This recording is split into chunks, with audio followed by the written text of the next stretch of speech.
I should have trusted my instincts the moment we pulled into the clearing. The log cabin that had once been my sanctuary now looked like a stranger's house, crouched beneath heavy snow-laden pines, its windows black and watchful. I had come here with my husband, Daniel, and our 7-year-old daughter, Lily, under the pretense of a winter retreat in the mountains outside Ashford, Vermont. In reality, I came because of a phone call from my mother. "Everything is fine, Nora," she had chirped far too brightly last week. "Your father's enjoying retirement. You don't need to check on us." But the cheer in her voice had sounded like tin foil, shiny, brittle, easily torn. And my father, once the storm of our family, an award-winning civil engineer who had overseen skyscrapers in Boston and bridges across New England, had slipped into something I didn't recognize after losing his firm 2 years ago. His empire had collapsed in the economic downturn, and with it went his savings, his reputation, his purpose. The last time I'd heard his voice, it had been flat, colorless. He'd spoken of rest and quiet in a way that made my chest constrict. So no, I hadn't come for the snow. I'd come because my father, Martin Hale, frightened me in a way no stranger ever had. Inside, the air was stifling despite the cold outside. My mother, Irene, buzzed around the kitchen, talking about recipes, weather reports, anything except the silence radiating from my father. He sat at the head of the pinewood table, thinner than I remembered, his once broad shoulders caved inward. His dark eyes, the same color as mine, were rimmed with exhaustion. At dinner that night, he raised a trembling glass of water. "To family," he rasped, voice low, like gravel dragged over stone. Then his gaze lingered on Lily, sitting beside him, small hands folded neatly in her lap. His lips pressed thin. "And to new beginnings. One way or another." Daniel's hand found mine under the table. We exchanged a look, sharp, uneasy. Later, when my father coaxed Lily down to the basement, "Come on, little sparrow. Let me show you Grandpa's old workshop," I tried to convince myself it was sweet. Maybe a flicker of his old warmth. When Lily came back 30 minutes later, she was unusually quiet. "What did you and Grandpa do down there, honey?" I asked while tucking her into bed. She whispered, eyes wide, "We have a secret, Mommy. Grandpa said it's our special game. I can never, ever tell." A chill slid down my spine, leaving icy fingerprints. I told myself I was imagining things, that grief and exhaustion were making me paranoid. But my stomach felt heavy, a stone dragged through water. The next morning I couldn't shake it. The cabin felt heavier, the silence thicker. I wrapped myself in a wool coat, pulled on boots, and went outside to split firewood, a chore from childhood that usually cleared my head. I had split 3 logs when my phone rang in my pocket. The screen said my own number. Lily must have used the spare tablet inside to call me. Smiling, I answered. But the voice on the line wasn't playful. It was a whisper, terrified and small. "Mommy," Lily breathed. "Grandpa's in the basement again. He was turning a big red wheel by the noisy furnace. He told me it was part of the secret game. He told me not to tell." "But Mommy." Her breath hitched. Then the words that froze my blood. "It smells funny down here. Like rotten eggs." The axe slipped from my hands, vanishing into the snow. My heart slammed against my ribs. Rotten eggs. Gas.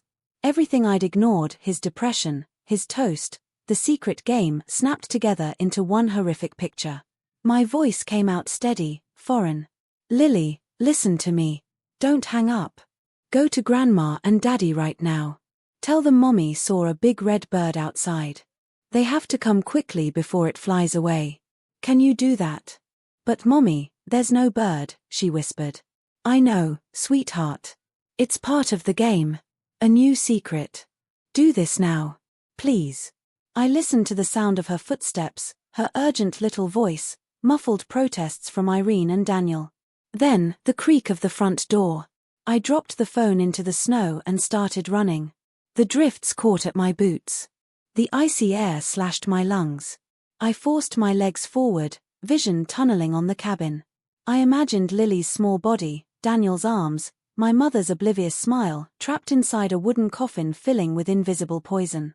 When I broke into the clearing, relief punched through me so hard I sobbed. They were outside, huddled against the cold, confusion etched on their faces. Daniel's arm was around Lily, who looked pale but safe. "You're okay," I gasped, scooping her into my arms, burying my face in the wool of her hat. "You're okay, baby. What is this nonsense?" Irene demanded, exasperation cracking her voice. "Dragging us out here in the freezing cold for some imaginary bird?" "Honestly, Nora, I wasn't listening. I was staring at the porch. At my father." Martin stood in the doorway, a chipped mug in his hand, steam curling into the cold. His face was blank, drained, as if someone had erased the man he'd been. "Dad," I said, setting Lily down, my voice raw. "What did you do in the basement?" His lips curled into a bitter smile. "Checking the pilot light. This place is old. Smells happen. You're hysterical." He turned his head toward Irene. "See? Your daughter invents drama." Irene bustled to his side, still locked in her fortress of denial. "She's overreacting," she insisted, her voice brittle. "It's just mildew. Stop this at once, Nora." She moved to step back inside. "No," I screamed, the word tearing out of me like an animal breaking free. And then, as if summoned, the wind shifted. The air carried it, sharp, chemical, unmistakable. The cloying stench of natural gas, spilling from the cabin like a silent monster. Irene froze mid-step. Her face flickered, annoyance, confusion, horror. Daniel's expression changed in an instant. He was an engineer. He knew. "Oh my God," he whispered. "She's right." He grabbed Lily's hand, seized Irene's arm, and yanked them backward into the snow. "Move. To the cars. Now." They stumbled away, but I stayed rooted at the steps, eyes locked on Martin. The anger drained out of him, leaving a hollow man, his features sagging with despair. The mug slipped from his fingers, shattering. I climbed the steps slowly, each one heavier than the last. "Why, Dad?" My voice cracked. "Why would you do this?" He looked up, eyes brimming with tears that mirrored my own. "Because I'm nothing now," he whispered. "Because I failed you. Because this way, at least you'd have something. At least you wouldn't have me, dragging you down." The sirens were still miles away, but in my ears, they had already begun to wail. The sound of the mug shattering against the wooden porch echoed like a gunshot. For a long moment, neither of us moved. My father sat slumped, his head in his hands, shoulders shaking with silent sobs. The air reeked of gas, heavy and undeniable now, swirling around us in invisible waves. "Dad," I said again, softer this time, kneeling beside him. "Please. Tell me the truth." His breath came ragged, torn from his chest like it hurt to speak. "For 40 years, Nora, I built everything. Bridges, towers, homes, people trusted me to hold their world together. And then one day, I couldn't even hold my own house." He laughed bitterly, a hollow sound. "I lied. I borrowed. I thought I could fix it before anyone noticed. But the debts multiplied. The house is mortgaged twice. The credit cards, maxed out years ago. And when the firm collapsed, it all came crashing down with it." Tears blurred my vision. I wanted to tell him it didn't matter, that he was still my father. But his words cut deeper with every syllable. "Irene can't know," he whispered. "She doesn't survive disappointment. She's built for sunshine, not storms. I wanted to spare her. I wanted to spare you. And when there was nothing left, I thought the cabin, the insurance, could at least buy you safety. A fresh start. A clean slate. You'd mourn me, but you'd be free." I stared at him, horror clawing at my throat. "You call filling the house with gas freedom?" His eyes, brown, like mine, shimmered with tears. "It wasn't supposed to be violent. Just an accident. A quiet ending. And maybe then you could finally live without me dragging you into ruin." I wanted to scream, to rage, to strike him for what he had risked, for Lily, for Daniel, for all of us. But looking at him, I saw not a monster, but a broken man who had convinced himself his family was better off dead than living with his shame. My fury collapsed into grief. I reached for his hand, cold and trembling. From the distance, faint but growing louder, came the mournful wail of sirens winding through the mountain roads. My father flinched at the sound, his face twisting with a new terror, the terror of being judged by strangers, exposed in his ruin. The first responders arrived in a rush of flashing lights and purposeful movements.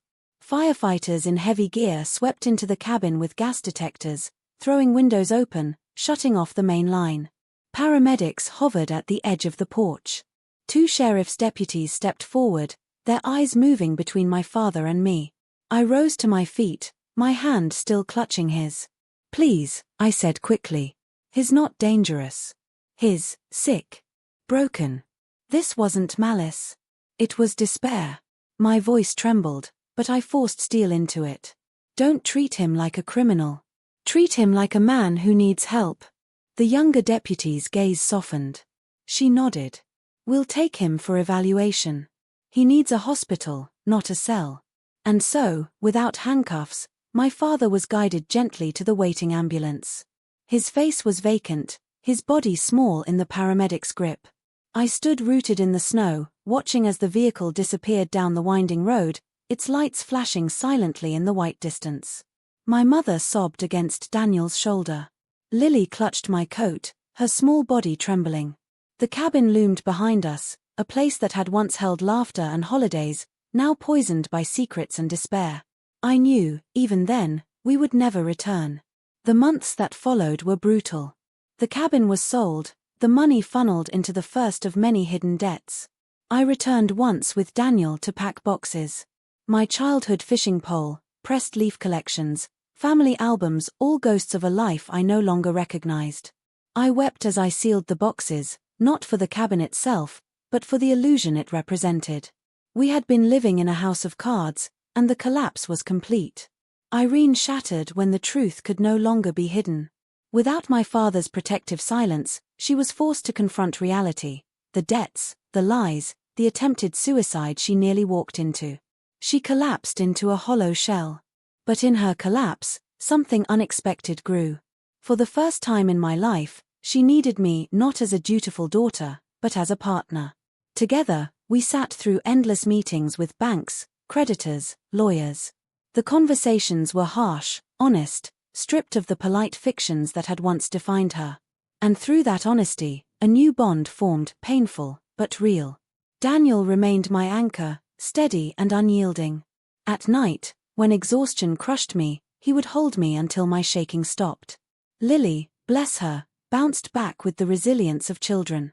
She had nightmares for months, whispering about Grandpa's secret game, but slowly they faded, replaced by new memories of school friends and springtime adventures. She saved us all, though she never understood the weight of her bravery. My father was placed in a long-term treatment facility after the mandatory 72-hour psychiatric hold. At first, our visits were stiff, filled with shame and silence. He couldn't meet my eyes. But week by week, something shifted. He began to talk. About the crushing weight of failure. About the sleepless nights. About the twisted logic that had led him to that basement. He apologized over and over, his voice cracking with regret. I didn't give him easy forgiveness. I gave him my presence. I sat beside him. I listened. And little by little, he began to return to himself. A year later, our lives were smaller. Humble. The grand house sold, the cabin gone. Money was a constant worry, but the secrets were gone too.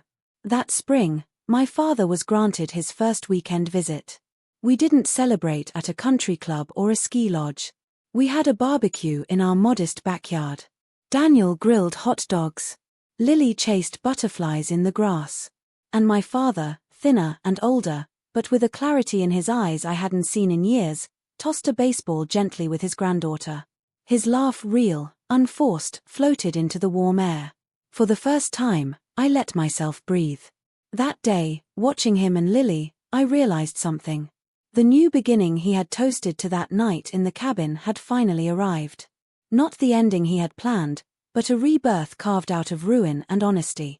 We had lost homes, money, illusions. But we had gained something rarer, truth. And sometimes, that is the only foundation strong enough to rebuild a family.